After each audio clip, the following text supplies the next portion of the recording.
Hey, everybody. Boy, this is getting fun now. We've had World Cup action nonstop for over 3 weeks every day. And now we're into the Sweet 16. And Monday night up in Seattle, Belgium and USA face off for a chance to move into the quarterfinals next weekend. So it's all on the line for Belgium and USA Monday night up in Seattle. I'm Bruce Marshall. We're going to talk about that matchup in just a second. First of all, though, a couple of quick housekeeping reminders. Like always, don't forget, click that subscribe button on your screen there. Make sure you get all of our Wager Talk TV videos. Also, don't forget a special offer we got going right now. We call it opening pitch to kickoff, and it's a pretty good one. That's all of my picks from now, and that counts baseball plus anything else. And baseball's been going very well. Soccer, NFL preseason football, and all the way through the first big college football weekend. That's August 29th. All of my picks that would normally cost $598, we have cut that in half. $299. That's half off. All of my picks in the opening in the opening pitch to opening kickoff package, just $299, and pretty good deal. Go online, you can get it right now. Okay, let's talk about this matchup on Monday night up in Seattle. Belgium and the USA.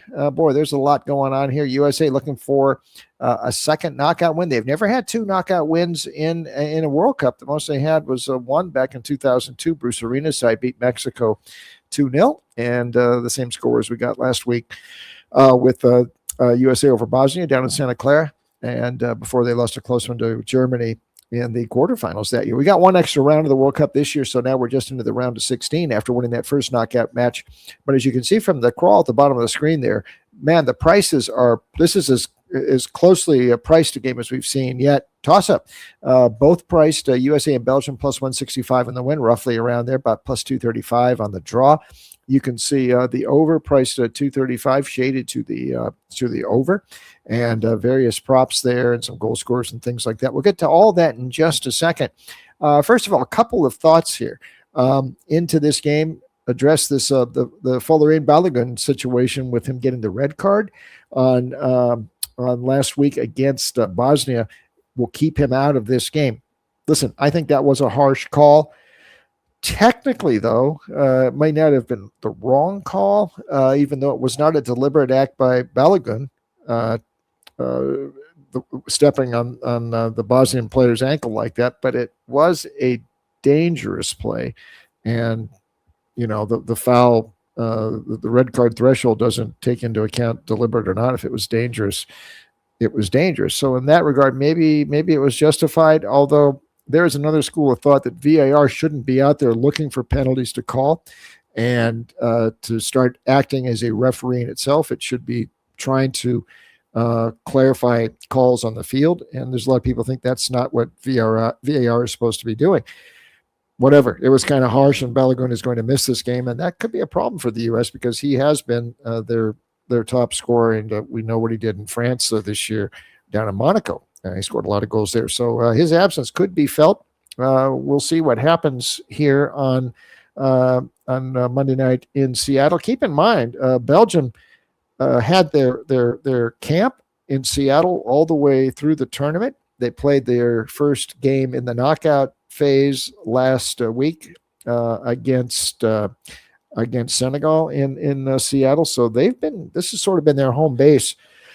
Travel has not been a problem. Is not going to be a problem for Belgium here in Seattle. This has been kind of their home, so that might be a little plus for Belgium here. What's really interesting about this matchup beyond Balogun, where Belgium's been staying and all of that, this is a rematch of a friendly that we saw late March in Atlanta at Mercedes-Benz Stadium.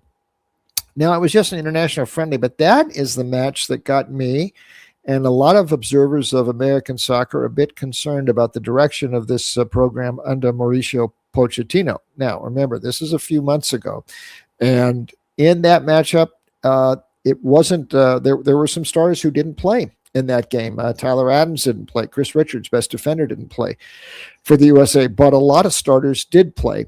One who did not was goalie Matt Freese. That was Matt Turner in goal that game. Belgium also had several guys out, including Thibaut Courtois, the great goalie. Romelu Lukaku was still nursing his injury, coming back from that at Napoli. He wasn't there. Leandro Trossard wasn't there. So they were They were minus some of their key guys as well. In the second half of that game, though, this is the concern that a lot of us had, and coming into the tournament with Pochettino, that we saw Belgium just run so easily through the U.S. defense, like they weren't there almost. And it was 5 goals in a row that Belgium scored in that game in Atlanta, ending up a 5-2 winner. But they just were going right through the American defense. Now, it should be a little bit different with Chris Richards back, and we'll have Adams there, so it'll be the first line defense for the Americans. But I mean, still, that's the concern I've had about the Americans into the even thus far in the tournament. Now, they haven't been tested that much. Their group was not all that difficult, and certainly Bosnia was not a dangerous side to face, at least offensively, in the first knockout phase game. But the one team that did have some offense was Turkey. Now, I do know that that's a game Pochettino subbed freely, but you did see Turkey move rather freely through the U.S. defense in that game. What Pochettino was able to do in the first few games, and in retrospect, I think I underestimated what Pochettino's plan was, but then I totally agreed with it. Different than Bruce Arena's team in 2002. That team was very difficult to play through, defense first, because that's who Arena had to use. His players that year, some good ones like Tony Sand and the rest, but not a lot of flashy offensive players. Their best chance was to play that sort of mid block, a little bit of low block like they play on the counter. Very rugged defense, and that gave USA its best chance to advance, and they got as far as the quarterfinals that year. This is a different team, different players. Pochettino's got a lot more attacking options than Arena had 24 years ago, and he used that very well. That high press really bothered Paraguay and Australia the first 2 games, and caused some problems for Bosnia in the knockout round too. But I don't know that Pochettino can use that sort of a strategy against a team with a refined offense like Belgium, and I don't think he will. And I think we've seen the last of that from the USA in the World Cup. They're going to have to play a little bit more on the counter. I don't think they're going to push high press all the way upfield against a team that has an accomplished midfield like Belgium does. Those guys from Aston Villa, Tielemans and Onana, and of course Kevin De Bruyne, one of the last decade or so, one of the premier midfielders in Europe. So I don't think that Pochettino is going to be able to play that sort of way. Also, and I was listening to Brad Friedel the other night, the former U.S. Goalkeeper, had played several years in England. He was on Gary Lineker's podcast the other night, and he expressed some concern about the pace that Belgium has, even with the USA putting its first-string defenders on the field. He thought in particular Jeremy Doku from Manchester City and Dodi Lukebakio from Benfica. And Lukebakio really bothered the U.S. in that game in Atlanta, scored twice in the second half. Their pace sort of negates the pace of the U.S. guys the other way, and it's going to force the U.S. to play a little bit different.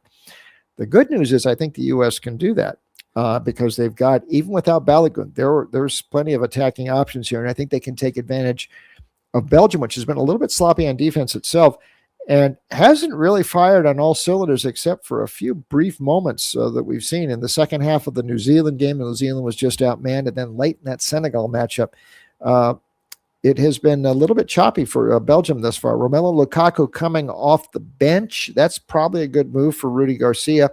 That brings their best scorer in, their all-time scorer in late. He's still not maybe 100% from that injury that kept him out almost all season at Napoli, but he's been more effective in that role for Belgium and scored a few goals as well. The edge, I think Belgium might have those in goal with Thibaut Courtois, a couple times Champions League winner at Real Madrid, still there. It's going to be Freeze. It won't be Matt Turner. I'll guarantee you that for the USA. What do I think is going to happen here? I think this is going to be sort of a rollicking game. I think there's going to be, I think the U.S. defense is sort of a liability against a good offense. But I do think there's, even without Balogun, there's enough quality on this U.S. side to make something happen. And my recommendations here, actually, first of all, on the total side, we see that 2.5. I think they'll definitely clear that at, don't get a great price, minus 135 or so. I would look at that alternative total that I mentioned up there. If you can find an outlet that offers the alternative total at 3.5, I've seen that as much as plus 175. I think that might be a possibility. I also think 90-minute draw might not be a bad idea here. Get a good price at plus 235. Now, if I'm thinking it's over and I'm thinking draw, then I'm thinking maybe like a 2-2, something like that. And you see a price up there on the correct scores at plus 1100. I don't know if I want to quite recommend that and get too far over my skis here, but I do think this game is going to be, there's going to be a lot of action. Belgium's going to score, and I think the U.S. is going to score too. And I would look at that Doku. Also, I think it's a pretty good price on him to score. And I might even look, Ricardo Pepi is going to probably be the guy in there taking a Balogun's place as the target guy for the USA. So his price isn't too bad as a score. And Weston McKennie is due. I'm telling you, he could also be figuring into the scoring. But let's keep it at over in this game as a recommendation for me. Alternative total if you can find it. And maybe the draw as well. We'll see what happens. I think it's going to be an exciting one Monday night in Seattle. Okay, as always, don't forget if you want to hit the comment box on the screen there. Let me know what you're thinking. I'd love to hear from you. And don't forget that special opening pitch to opening kickoff package we've got now. All of my picks through August 29th and all sports reduced from $5.98 down to $2.99, half off. That's a pretty good deal. Okay, we'll be back with more soccer action later this week as the World Cup continues. So until next time, it's a goodbye from me.